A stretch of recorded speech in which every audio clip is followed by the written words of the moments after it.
बिल्कुल सर, यहाँ पर पूरी दुनिया से थिंक टैंक्स आए हैं, मोर देन 100 कंट्रीज से। इस समय जो देश में हालात चल रहे हैं उसके ऊपर आप क्या कहेंगे? पहलगाम में अटैक के बाद जो भारत और पाकिस्तान के बीच टेंशन्स बने हैं, देश के अंदर भी एक माहौल बहुत ही भावुक हो चुका है।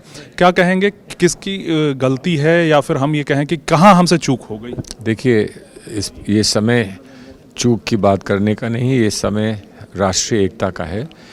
हमारी राष्ट्र पर ये एक आक्रमण हुआ है, उस पर एक प्रहार हुआ है। हमारी जो गंगा जमनी तहजीब है उस पर एक प्रहार हुआ है और बड़ा घिनौना प्रहार हुआ है।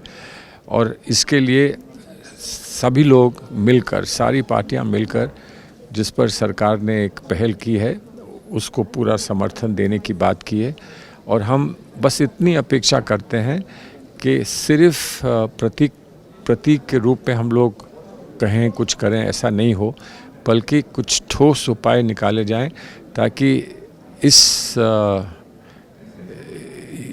बार बार जो हमारी राष्ट्रीय एकता पे प्रश्न चिन्ह लगाने का कोई प्रयास करता है उसको हमेशा हमेशा के लिए एक मुंहतोड़ जवाब मिल सके। जवाहरलाल नेहरू के समय में सिंध ताज समझौता हुआ था, इंडस वाटर ट्रीटी, क्या इसको सस्पेंड कर देना बहुत है?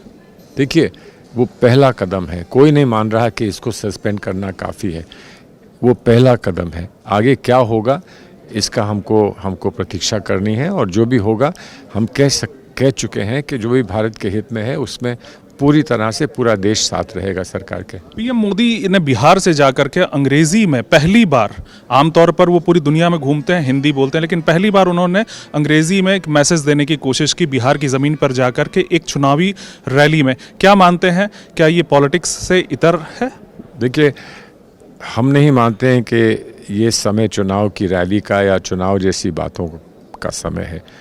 राष्ट्रीय एकता पर एक प्रहार हुआ है और राष्ट्रीय एकता को और मजबूत करना हम सबका दायित्व बनता है और हम तो वही कर रहे हैं।